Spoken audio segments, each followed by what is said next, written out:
नमस्कार, city web में एक बार फिर आपका स्वागत है। आपका दिन शुभ हो, बहुत मंगलमय हो। आज आपको जीवन की ऐसी 3 शिक्षाएं मिलने वाली हैं जिससे आपके जीवन में जरूर बदलाव आएगा या फिर आप सोचने को जरूर मजबूर होंगे कि आपने इन 3 गलतियों को करके जीवन में हमेशा कितना घाटा उठाया है। इससे पहले अगर आपने हमारे चैनल को सब्सक्राइब नहीं किया है तो आप जरूर सब्सक्राइब कर लें और बेल आइकन का बटन दबाना बिल्कुल ना भूलें। जी हां, एक बार की बात है, एक राजा के 3 पुत्र थे और राजा चाहता था कि इन तीनों पुत्रों को जो राज्य का कारोबार है वो दिया जाए। तो उनको तैयार करने के लिए राजा ने एक युक्ति सोची और राजा ने अपने तीनों बेटों को बोला कि 4-4 महीने के बाद हर बच्चा, हर जो नवयुवक था, जो उनका बेटा था, वो समाज में जाएगा और नाशपाती का पेड़ ढूंढ के आएगा। पहले बच्चे का नंबर आया, पहला बच्चा गया। 4 महीने के लिए वो बाजार में घूमने गया, नगर में घूमता रहा, इधर उधर दूसरे शहरों में गया, दूसरे राज्यों में गया और नाशपाती का पेड़ देख के वापस आ गया। उसको बोला गया था कि आप चुप रहना कि नाशपाती का पेड़ कैसा होता है। उसके बाद 4 महीने बाद दूसरे बच्चे का नंबर आया, दूसरा बेटा भी गया, वो भी घूमता ढूंढता नगर नगर गया और उसको नाशपाती का पेड़ मिला और वो फिर वापस आ गया। उसको भी बोला गया कि आप चुप रहिएगा। उसके बाद अब था तीसरे का नंबर, ये तीसरा भी गया, नगर नगर घूमा, नाशपाती का पेड़ देख के आ गया। अब राज्य में एक ऐसा त्योहार मनाया गया कि जहां पे तीनों राजकुमारों को अपनी अपनी बात रखनी थी जिससे नगर के लोग भी बहुत कुछ सीख सके। अब तीनों राजकुमारों को बुलाया गया और उनसे बारी बारी पूछा गया।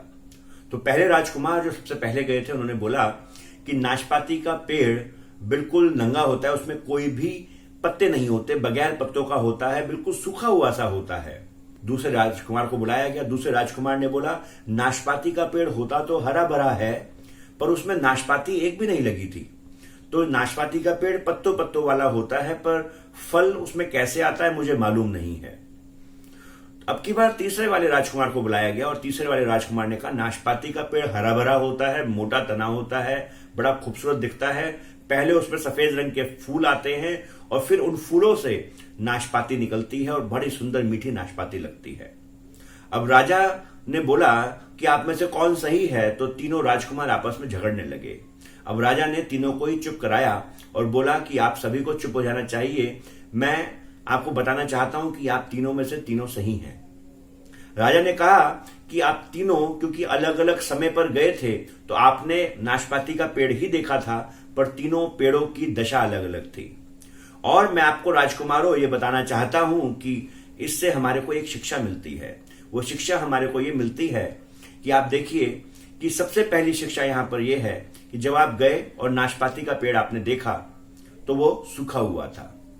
यानी कि जो हम जीवन में देखते हैं उसी को सच नहीं मान लेना चाहिए। ज्यादातर लोगों के साथ यही परेशानी आती है कि जो उनका एक परसेप्शन, देखने का नजरिया होता है, वो उसी नजरिए को पकड़ के रहते हैं और किसी दूसरे की बात को सुनने की कोशिश नहीं करते।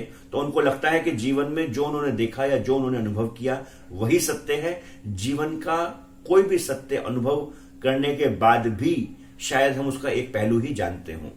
तो हमें चाहिए कि किसी दूसरे व्यक्ति की बात को भी खुले दिमाग से सुनना चाहिए। दूसरी जो हम इससे शिक्षा सीखते हैं राजकुमारों, राजा ने कहा कि दूसरी जो शिक्षा है इससे वो ये है कि आप देखिए कि जब दूसरा राजकुमार गया तब उसमें हरे हरे पत्ते आ चुके थे। तो हमारे को इससे शिक्षा मिलती है कि कोई भी अवस्था जीवन में परमानेंट नहीं होती, हमेशा के लिए नहीं होती। जीवन में कोई भी अवस्था बदली जा सकती है। अगर आज किसी व्यक्ति का दुख भरा समय चल रहा है तो हमें उसका दुराचार उसके नहीं करना चाहिए, हमें किसी की बेइज्जती नहीं करनी चाहिए। हमारे को अवश्य जान लेना चाहिए कि आज हो सकता है किसी व्यक्ति का समय गलत चल रहा हो पर आने वाले समय में वो व्यक्ति शायद बुलंदियों पर हो, तो समय किसी का भी बदल सकता है। और तीसरी बात जो इस कहानी से हमें सीखने को मिलती है वो ये कि समय के साथ सारी चीजें बदलती हैं।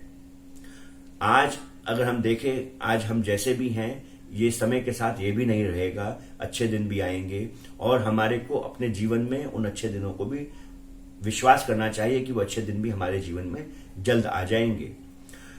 आज आपके जीवन में जो कुछ भी चल रहा हो उसको परमानेंट मत मानिए। आपके हर दौर, जब समय बीतेगा, कर्मों की लकीर बदलेगी, आपके जीवन में भी फल ही फल होंगे, मिठास ही मिठास होगी। आज के लिए इतना ही। कल मिलेंगे आपसे एक बार फिर एक नया विचार लेके, एक नई कहानी लेके। आज के लिए नमस्कार।